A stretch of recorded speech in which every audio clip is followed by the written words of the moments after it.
Hey guys, welcome back to my channel. It's Jessica Ward King, this StigmaCrusher here. What do you think of the dew? It's growing in a little bit. I think I like it. Let me know what you think in the comments. Anyway, this is not a video channel for talking about my appearance. This is a video channel for talking about mental health. And today I want to talk a little bit more about stigma, and in particular self-stigma. So there are a variety of kinds of stigma, as you might imagine. For one thing, you may have been hearing in the news lately about the stigma about monkeypox. Well, stigma doesn't only belong to mental health. Stigma is a general purpose concept. It's a general purpose concept of fear and shame and distrust that can apply to almost anything. You can have stigma around race, for example. You can have stigma around poverty. You can have stigma around just about anything that is not thought to be socially savory. So, and then even things that can, in all actual fact. So you can have stigma around a lot of things, but even within stigma, there are different sort of types of stigma. One of those types is just regular social stigma. And that's the kind that we see in our society in general. That's the kind that we're talking about when we say like monkeypox stigma, or generally when we talk about mental health stigma. There's also the institutional stigma that you see, for example, within educational institutions or within faith traditions or churches, or sometimes you might see them within a particular work culture amongst laborers, for example, or within the government workers. And then the third kind of stigma that I'll talk about is self-stigma, and that's the one I really want to focus on today. So self-stigma is when you have that shame, you have that mark of disgust and shame within your own self because of this particular factor. So whether that's monkeypox, whether that's AIDS, or whether that's mental health or mental illness in this case, you have that disgust, that mark of shame, that mark of fear and hatred towards yourself. And the reason that mental health stigma is, to me, it's the worst kind of stigma of all. Because really what it is it's taking that social stigma that we all grow up with. You grow up with it, whatever culture you grow up in, you grow up with their stigmas. You hear them, you get to understand what people mean when they talk about certain things. I remember as growing up, we used to say that everything that was bad, as children, everything that was bad was gay. And now, as children, did we specifically mean it is homosexual in a way that means that homosexual is bad? No, probably not. But as I became a teenager and as my sexuality became clear to me, I started to reflect on those early uses of the word gay and how they were all negative. And that really affected me as I was able to eventually come out to my family and to my community.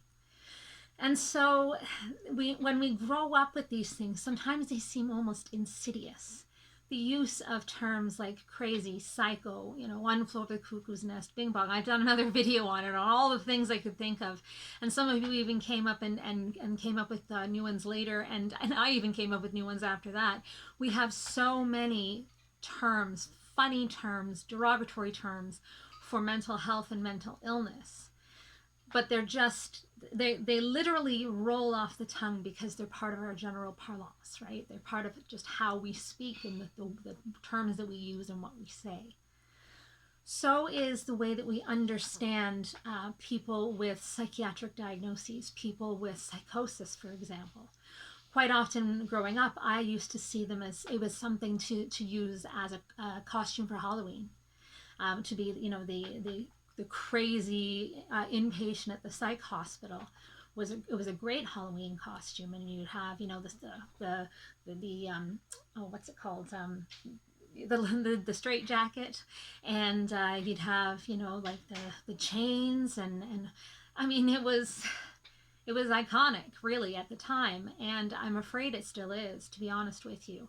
I still see, even now, Halloween stuff it's not even September yet as I'm filming this, and Halloween stuff is already up on websites and whatnot, and I've seen a few instances of psychiatric patients, insane asylum inmates as costumes. And so we see these things, they're just part of the culture. They don't mean any harm, people say. It doesn't mean anything. Well, it doesn't maybe until you become a person that has psychosis or has a mental illness, or until you become the mother, father, sister, brother, daughter, son of someone with a mental illness. And then you realize that all of your friends and everyone that grew up with you, and probably everyone above them and everyone below you as well, all have this view of mental patients as being psycho and, all killers like Hannibal Lecter. And you start thinking, is that what they think of me? Is that what they think of my loved one? But particularly for self-stigma, you take all of that stigma, that social stigma that we have in the culture, and it literally starts to live inside your brain. And you start inside your own head, you start telling yourself, you're nothing but a worthless psycho. You're nothing but a mental patient. You're crazy. You're whacked. You're out of your head. You're one flew over the cuckoo's nest. You're a few bricks short of a full load. Yeah, all of those things. You start telling yourself that. You start telling yourself that you're less than, that you are those stigmas, that you are those pieces of fear and shame that are marked almost as if they were branded into you, except for it's inside you and you can't get away from it. When it's the world that's offending you, at least you know that you can get away from it. You have a solace somewhere that you can retreat to, where you can be alone and the world can be kept out. But when it's inside your head, there's nowhere to go. And so it was when I finally realized that I did indeed have a mental illness. But it was years because I was very functional, and I've talked about this before on this channel too.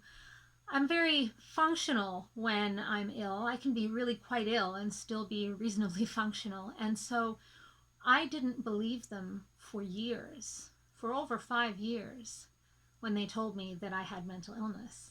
I simply laughed disdainfully and said, no, of course I couldn't. I'm not crazy. Because I knew what crazy meant. I knew what psychos looked like. I knew what the insane were all about, and I was not one of them. And it was when I finally admitted to myself, when I finally agreed that I had mental illness. You would think that that would be the point of, liberation, when you finally can break free of this thing that's been on your back. But it was not for me. That was not rock bottom. That was not on the way up at all. When I finally agreed that I had mental illness, that's when the stigma took root in my own brain, and I couldn't get away from it. And that's when the worst of the self-harm and the worst of the suicidal ideation came. And I am now a mental health advocate. I work in mental health. I work in my community with peer support for mental health. I work on this channel to try to break the stigma of mental illness. And yet, self-stigma still gets me. It gets me every time I'm unwell. Sometimes in between, when I'm feeling a little bit better, I feel like I can maybe get control of it, tamp it down a little. But then I just start getting a symptom or two, and it just comes right out of the blue. It's that nagging voice. See, I told you you couldn't make it. Told you were a failure. I told you couldn't do it. You might as well just give up now, because you're never going to make anything of yourself. You're too sick. You're always going to be sick. It tells me those kinds of things.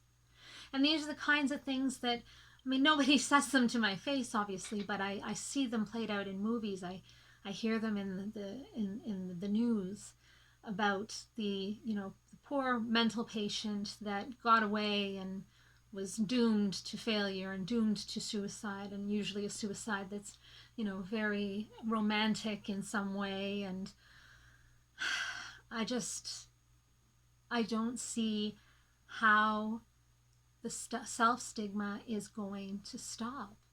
It's living inside my brain and the brains of others. but it's fueled by, well, by the environmental or the cultural stigma that we grew up with. That's never going anywhere. That's said and done. But it's still being constantly fueled by our current culture. We've gotten a lot better in recent years in terms of mental health stigma. There's a lot more talking about mental health. There's a lot more stars and cultural icons coming out talking about how they've struggled with their mental health and the things they've done to get better and so on. We've really educated the community a lot about terms that should and should not be used about mental health. And yet I still hear people inadvertently not seeming to know any better, and well, does it really matter, you might say, talking about how people are crazy and how it's so schizophrenic around here. 1 minute it's hot, 1 minute it's cold, and it's people that should know better saying these things. But there's also people that perhaps you might expect haven't been reached by our outreach. And while it's like this, while the stigma is still so strong, is there any chance of the self-stigma going anywhere? And yet it's that self-stigma that is so damaging, because at least, as I say, you can get away from culture, but you can't get away from the inside of your own head. And I really do feel as though if we could get to a place where mental health stigma, cultural stigma, wasn't so prevalent, where we could get a whole generation of young people, get them grown up during a time when it's not appropriate or okay to say that this, that, or the next thing is crazy or psycho, that it's not okay to be an asylum patient at a Halloween party, where it's not okay to talk about the loonies and the psychos or the people like this, where where those things are not okay. Where there are just so many terms. I'm struggling to think of them because there are so many. If we could get a whole group of kids that didn't have that shared culture, and then their culture could continue that trend and not allow a significant cultural stigma against mental illness to grow, could we possibly start to address self-stigma in individual patients? And I don't know. I'm thinking on all of the other examples of stigma that I know about. It was once, for example, with syphilis. So syphilis was known for a long time to be a venereal disease. It wasn't known how it was transmitted or of what it consisted, but it was known that it was, those people who did those dirty things with one another that got the disease. And then when, the microscope was invented and someone thought to look, and wow, look at that. There's actually just a microbe that can be treated with penicillin that can completely eradicate syphilis. Treat it entirely. No problems, no consequences. And the stigma around syphilis started to go away because, first of all, you weren't going to have a whole bunch of people that were going to have all these knock-on effects of this illness. They were going to be able to be treated. And secondly, there wasn't fear. There wasn't that fear and that hatred towards them. It was as simple as, well, if you did catch it, take a pill to get rid of it. And so perhaps when we can sufficiently eliminate the mentally ill, that's when we can expect to eliminate the stigma and the self-stigma. That's an absolutely morbid thought, a terrifying thought, because as we know, there isn't one cause to mental illness. There isn't one mental illness. It's not a microbe. we may find microbial causes or ways of transmitting certain types of mental illnesses, but certainly not the vast majority. And so it's not like it's going to be a simple quick fix like that, at least not the way we currently understand mental illness.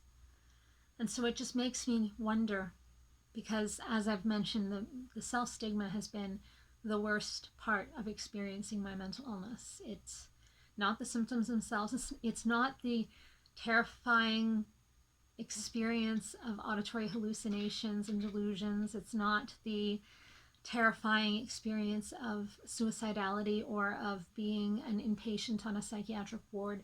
The worst experience of my mental illness has been the self stigma I have suffered. And I'm at this moment flummoxed trying to think of ways to fix it. If you've experienced self stigma for your mental illness, and you know a way to fix it, if you have overcome it, please let me know how. And if you haven't, and you're like me and you're still struggling with it, please let me know that as well, that I'm not alone. Because, I mean, as I've kept you up to date on my journey, my month-long joy of hypomania has ended, and I fear that I might go into a depression again. I hope not, but the self-stigma is there in full force at this moment.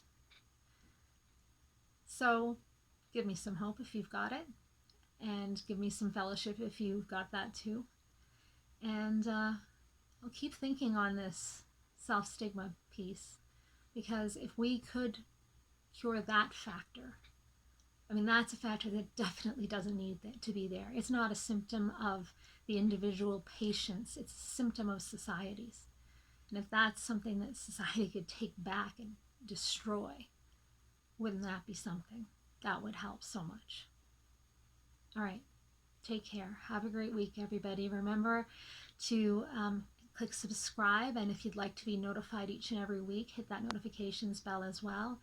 Remember to hit like if you like this kind of content, and do comment down below. I will always answer you. All right, take care. Bye. 'Stigma-Crusher.